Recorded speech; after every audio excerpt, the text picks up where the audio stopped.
Hello दोस्तों, कैसे हो आप लोग। उम्मीद है सब अच्छे होंगे, सब बढ़िया होंगे और आप लोग जो अपनी मेहनत है, जो अपनी प्रिपरेशन है, वो पूरी ईमानदारी से कर रहे होगे, ऐसा मैं उम्मीद करता हूँ। और आप सभी लोगों को हैप्पी टीचर्स डे की शुभकामनाएं। और टीचर सिर्फ वही इंसान नहीं होता जो आप लोगों को कोई सब्जेक्ट पढ़ाए या कम्पिटिटिव एग्जाम की प्रिपरेशन करवाए। टीचर आपकी लाइफ में कोई भी हो सकता है, माता पिता, भाई बहन, यार दोस्त, कोई भी हो सकता है, जहां से आपको पॉजिटिव चीजें मिले, पॉजिटिव नॉलेज मिले, ठीक है, और अच्छी शिक्षा मिले। तो जहां से भी आपको अच्छी शिक्षा मिल रही है, वहां पर आपको हैप्पी टीचर्स डे जरूर बोलना चाहिए, ठीक है। और मैं ही पढ़ाता था बच्चों को, पहले +1 +2 से स्टार्ट किया था, उसके बाद एकेडमी में भी पढ़ाता था। अब ड्यूटी की वजह से टाइम नहीं मिल पाता, बाकी मेरी इच्छा रहती है कि मैं बच्चों को पढ़ा पाऊं, लेकिन यूट्यूब के माध्यम से थोड़ी सी चीजें हैं वो बता पाता हूं बच्चों को, तो अंदर से खुशी होती है। एक चीज और मैं आप लोगों को बता देता हूँ, अगर आप लोगों से घर पे पढ़ाई नहीं हो रही है ना, तो आप लोग गुरुकुल ज्वाइन कर सकते हो।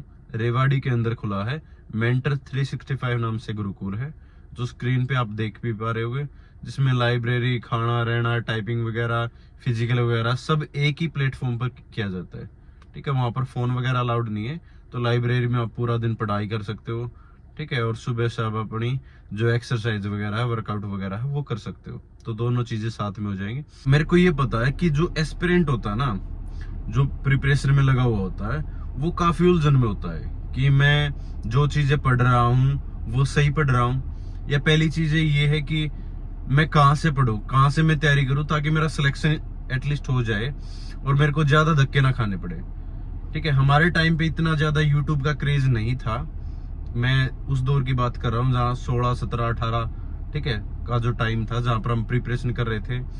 और 8 से 10 एग्जाम मैंने क्लियर कर रखे, इसलिए मैं बच्चों को बता भी पाता हूँ, जिसमें 2 हरियाणा पुलिस कांस्टेबल के, एक सब इंस्पेक्टर का, जिसमें पॉइंट से ही रह गया था मैं, और दिल्ली पुलिस के 2 बार एग्जाम क्लियर कर रखे हैं, और CHSL कर रखा है, कलरक कर रखा है हरियाणा का, ठीक है, और CPO भी कर रखा, जिसमें CISF मिली थी।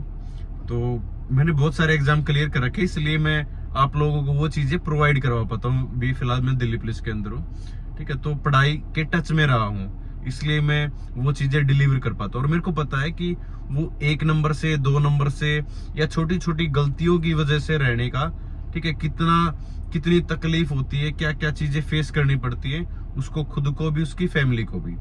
तो मैं ये चाहता हूँ कि जो बच्चा 3 साल में पढ़ाई करके या 4 साल में पढ़ाई करके, संघर्ष करके वो जॉब पा रहा है, तो वो एटलीस्ट 6 महीने में ही उस एग्जाम को क्लियर कर पाए और उन चीजों को समझ पाए कि आपके पास टाइम है, वो लिमिटेड है, सेकंड चांस, सेकंड अपॉर्चुनिटी नहीं मिलती, ठीक है, टाइम गुजर जाता है। अभी आपके पास मौका है, एग्जाम ठीक तरीके से हो रहे हैं, तो आप उस एडवांटेज का फायदा उठाओ।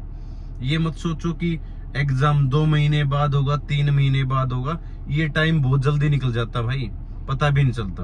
दूसरी बात, एग्जाम के बारे में बताऊंगा कि कब आपका एग्जाम होगा, कब आपका नोटिफिकेशन आएगा, फॉर्म कब से भरे जाएंगे, क्योंकि मेरा जो कमेंट सेक्शन है वो मोस्टली इन्हीं चीजों से भरा हुआ रहता है, तो उसी का मैं थोड़ा सा एक्सप्लेन करके, देखो सारी चीजें मेरी राइट नहीं हो सकती, किसी की भी ठीक नहीं हो सकती, ठीक है। तो अगर मान लो कोई छोटी मोटी चीजें गलती निकल भी आती है, तो ये मत बोला करो सर आपने तो ये बोल दिया, वो बोल दिया।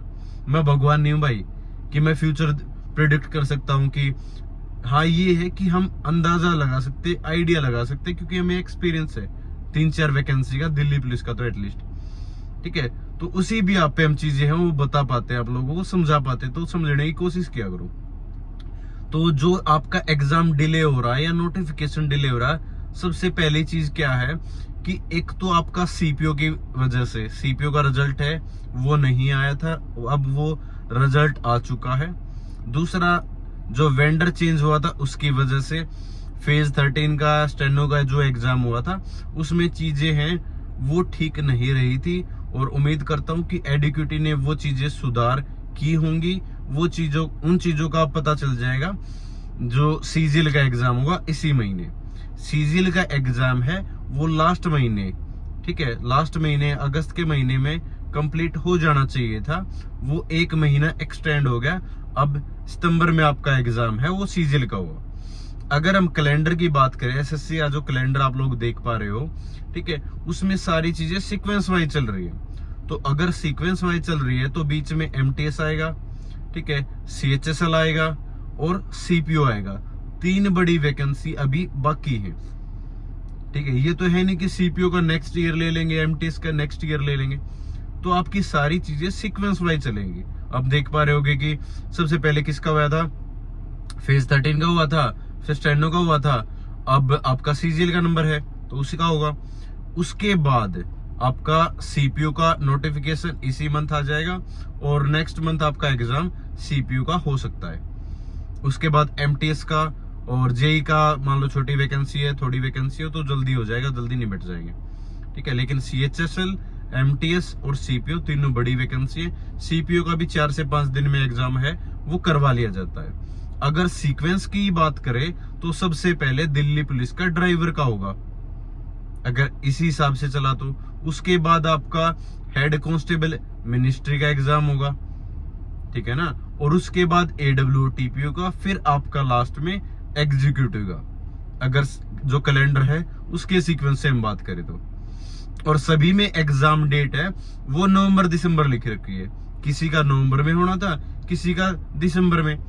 अगर जो आपकी वैकेंसी है, ये वैकेंसी अगर ठीक ठाक रही, अभी जो सीजीएल का एग्जाम होगा उसमें सारी चीजें क्लियर हो जाएंगी कि टाइम से वैकेंसी आपकी होंगी या नहीं हो पाएंगी, ठीक है। अगर एडीक्यूटी ने सही तरीके से एग्जाम कंडक्ट करवा लिया तो आपका जो एग्जाम है, ठीक है, वो दिसंबर में आपके एग्जाम स्टार्ट हो जाएंगे दिल्ली पुलिस के। दिल्ली पुलिस के चाहे वो आपके ड्राइवर के स्टार्ट हो या AWTPO के या फिर आपके होम मिनिस्ट्री के, ठीक है। और उसके बाद आपका हो सकता है कि एग्जीक्यूटिव का बाद में करवाया जाए। और अगर दिसंबर से स्टार्ट होंगे तो फिर आपका जनवरी के अंदर एग्जाम होने की संभावना है एग्जीक्यूटिव का, ठीक है। तो ये चीजें हैं। दूसरी बात, नोटिफिकेशन कब आएगा? नोटिफिकेशन आपको इस महीने देखने को जरूर मिल जाएगा, इसमें कोई दो राय नहीं है, ठीक है। 10 तारीख के 12 तारीख के आसपास आपको नोटिफिकेशन मिल जाएगा और हो सकता है इसी महीने आपके फॉर्म है वो भरने स्टार्ट हो जाए या फिर नेक्स्ट मंथ आपके फॉर्म है वो भरने स्टार्ट हो जाए, ठीक है। हो सकता है 26 तारीख या 28 तारीख से आपके जो फॉर्म है वो भरने स्टार्ट हो जाए, तो नोटिफिकेशन आ जाए, 1 जुलाई से आपकी एज काउंट हो जाए, ठीक है। और जो भी डॉक्यूमेंट है वो नोटिफिकेशन से पहले के चाहिए होते हैं। जिस दिन से आपके फॉर्म भरने स्टार्ट होंगे उससे पहले के आपके सारे के सारे डॉक्यूमेंट है वो कंप्लीट हो जाने चाहिए। फिर ये जो टाइम मिल रहा है ना आपको, इसका फायदा उठाने की कोशिश करो। जिन लोगों ने इसका फायदा उठा लिया ना, इस टाइम का जो आपके पास अभी है, वो सिलेक्शन ले जाएगा। और जो भी वेट कर रहा है ना कि कब फॉर्म निकलेंगे, कब नोटिफिकेशन आएगा, सर आपने दिसंबर बोला था, नवंबर बोला था, इन चीजों को भूल जाओ। आपके पास ये मान के चलो कि 3 से 4 महीने ही हैं, ठीक है। अपना 100% दे दो, ठीक है ना। सुबह शाम लगे रहो, इससे एक्स्ट्रा आपके पास कुछ भी नहीं होना चाहिए। ना आपके पास कहीं रिश्तेदारी में जाने का टाइम, ना घर पे कुछ और करने का टाइम, ठीक है ना। सिलेक्शन ऐसे ही नहीं होता, आपको पसीने आ जाएंगे बैठे बैठे, नींद नहीं आनी चाहिए आपको रात को, तब जाके सिलेक्शन होगा। इतना इजी टास्क नहीं होता दिल्ली पुलिस के अंदर सिलेक्शन लेना, ठीक है ना। अपने देश की नंबर 1 पुलिस है, आप फील करोगे। सैलरी के मामले में भी बच्चे MP से आ रखे हैं, उड़ीसा से आ रखे हैं, राजस्थान से आ रखे हैं दिल्ली पुलिस के अंदर सेलेक्ट होने के लिए, और अभी वो जॉब भी कर रहे हैं, क्योंकि लगते ही सैलरी, अच्छी खासी सैलरी है, ये बता रहा हूँ। के बाद ना आपके अकाउंट में 50,000 रुपए आपको डिलीवर होंगे, तब आपको अंदर से खुशी होगी कि हमने कुछ अचीव किया है, ठीक है। राजस्थान में बुरा हाल हो रखा, आप लोगों ने देखा होगा, सब इंस्पेक्टर की जो भर्ती है वो कैंसिल कर दी। तो दिल्ली पुलिस अभी मौका है, बेस्ट जॉब है।